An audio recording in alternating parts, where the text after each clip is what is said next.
मैं SM रज़ा Urdu news Bihar की जानिब से आपकी खिदमत में हाजिर हूँ और इस वक्त मैं मौजूद हूँ पुपरी में, जहाँ भाजपा संघ की बैठक बुलाई गई है, एक अहम बैठक। आइए, यहाँ ज़िला अध्यक्ष सुबोध कुमार सिंह जी हैं, उनसे भी हम बात करेंगे, और पुपरी प्रखंड के अध्यक्ष प्रमोद शर्मा जी हैं, उनसे भी बात करेंगे और जानने की कोशिश करेंगे कि इसका मूल उद्देश्य क्या है आज की बैठक का। और साथ ही ये भी जानने की कोशिश करेंगे कि अभी जो मुल्क में एक हालात बने हुए हैं, ख़ासतौर से अग्निपथ योजना को लेकर के छात्र जो है वो रोड पे प्रदर्शन कर रहे हैं, तो इसके बारे में भी जानने की कोशिश करेंगे।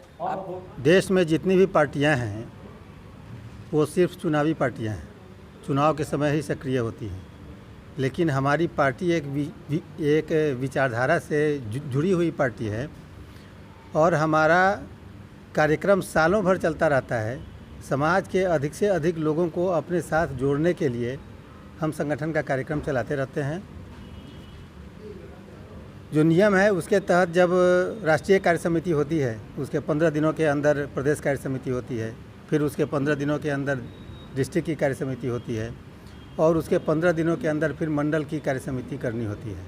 आज पुपरी नगर मंडल की कार्य समिति की बैठक है और अध्यक्ष प्रमोद शर्मा जी का आग्रह था कि आप इस बैठक में खुद आएँ, इसलिए मैं यहाँ आया हूँ। अभी जो पूरे मुल्क में एक हालात बने हुए हैं, ख़ासतौर से अग्निपथ योजना के खिलाफ छात्र जो रोड पे निकले हुए, क्या कहना चाहेंगे इसके बारे में? देखिए, छात्र इस योजना को पूरी तरह समझ नहीं पाए हैं।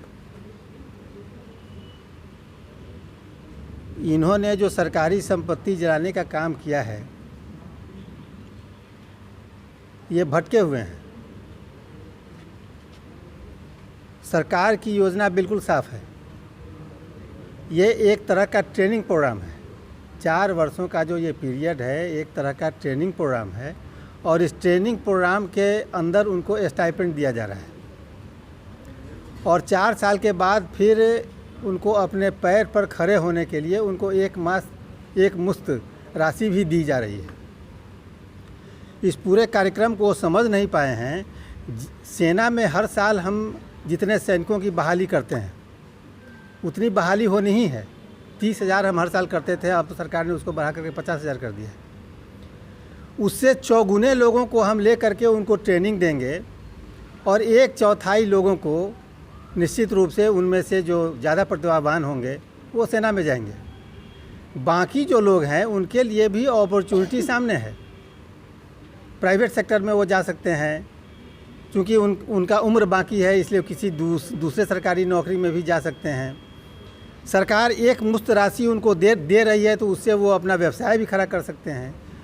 तो हमको लगता है कि इस पूरे कार्यक्रम को ये युवा ठीक से समझ नहीं पाए, और हम लोग प्रयास कर रहे हैं कि वो इस पूरे प्रोग्राम को समझें, और मुझे लगता है कि 2-4 दिनों में स्थिति सामान्य हो ही जाएगी। क्या अपील करना चाहेंगे जो नौजवान सड़कों पर निकले हुए हैं, सरकारी संपत्ति को नुकसान पहुंचा रहे हैं, क्या करें? देखिए, सरकारी संपत्ति की नुकसान तो अपनी संपत्ति की नुकसान है।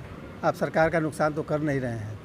आपने ट्रेन जलाए, बिहार में 10 ट्रेनें आपको मिल सकती थी उतने रुपये में जितने रुपयों का आपने ट्रेन जलाया, तो कहीं ना कहीं ये आम जनता पर ही पड़ना है। तो हम उनसे, ये जो भटके हुए युवा हैं, उनसे हम अपील करना चाहेंगे कि आप सरकार के पूरे कार्यक्रम को पहले समझिए। जितनी भर्ती होनी थी उससे ज़्यादा सरकार भर्ती करने जा रही है। 30,000 हम साल में सेना में नौकरी देते थे, अब सरकार ने उसको बढ़ाकर 50,000 कर दिया है।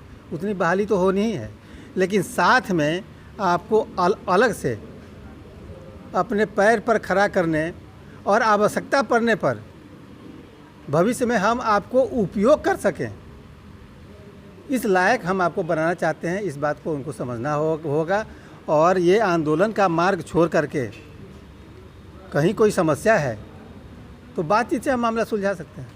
सर, आप इस बात को कह रहे हैं कि 4 साल के बाद उसको अपॉर्चुनिटी मिलेगी, तो पहले क्यों नहीं मिल रही है? जो लोग 4 साल जो छात्र जो हैं वो इतना विरोध कर रहे हैं। छात्र इस जो पूरी प्रक्रिया है इसको समझ नहीं पाए हैं। मैं कह रहा हूँ कि जितनी बहाली हर साल आप कह रहे हैं कि छात्र समझ नहीं पा रहे हैं, और छात्र कह रहे हैं कि ये बिल हम मानने को तैयार नहीं हैं। छात्र ये समझ रहे हैं कि हमको नौकरी दी जा रही है, मैं कह रहा हूँ कि ये एक 4 साल का ट्रेनिंग प्रोग्राम है और इस ट्रेनिंग प्रोग्राम के बाद उनमें जो ज़्यादा प्रतिभावान होंगे वैसे 25% लोगों को सेना में निश्चित रूप से लिया जाएगा। हर साल अगर 30,000 हम लेते थे तो सरकार ने इसको बढ़ा करके 50,000 कर दिया है। हम हर साल सेना में ज़्यादा लोगों को लेंगे, लेकिन जो बाकी युवा हैं 4 साल के प्रोग्राम के बाद उनके लिए भी, चूँकि उनके पास मिलिट्री ट्रेनिंग रहेगी तो उनके लिए भी भविष्य खुला हुआ है और अगर वो रोज़गार करना चाहते हैं तो उसके लिए भी सरकार उनको एक मुश्त राशि दे रही है। तो इसको नौकरी मत समझिए आप, एक ट्रेनिंग प्रोग्राम है। इस ट्रेनिंग प्रोग्राम में अगर आप सेना में जाना चाहते हैं तो एक तरह का ट्रेनिंग प्रोग्राम है, आप इस ट्रेनिंग प्रोग्राम का हिस्सा बनिए। जो लोग सेना में नहीं जाना चाहते हैं, अन्य नौकरियों में जाना चाहते हैं, वो अन्य नौकरियों में जाएं। इसमें समस्या कहाँ है? आज जो मीटिंग बुलाई गई है इसका उद्देश्य बता दीजिए। यह एक रूटीन बैठक है, ये कार्य समिति की बैठक है। हर 3 महीने पर एक बैठक होती है और इस बैठक में मैं अपने एसएससी जिला अध्यक्ष श्री सुबोध कुमार सिंह जी से मैं आग्रह किया कि आपको इस बैठक में आना है और ये हमारे कार्यकाल का ये अंतिम कार्य समिति की बैठक संभवतः है, कहीं कि 3 महीना पर होती है। उसके बाद सदस्यता अभियान शुरू हो जाएगा, फिर नए सिरे से सब होगा। तो ये अंतिम कार्य समिति की बैठक थी और मैं विशेष आग्रह करके माननीय जिला अध्यक्ष जी को, ध्रुव सराफ जी जो हमारे जिला के कोषाध्यक्ष हैं, उनको, हमारे सुरसन विधानसभा प्रभारी हैं अरुण गोप जी, ये सभी लोग आए हैं और आज की बैठक को आप देख ही रहे हैं कि नगर मंडल कितना सशक्त है और भाजपा का एक एक कार्यकर्ता अपने पार्टी के प्रति समर्पित है।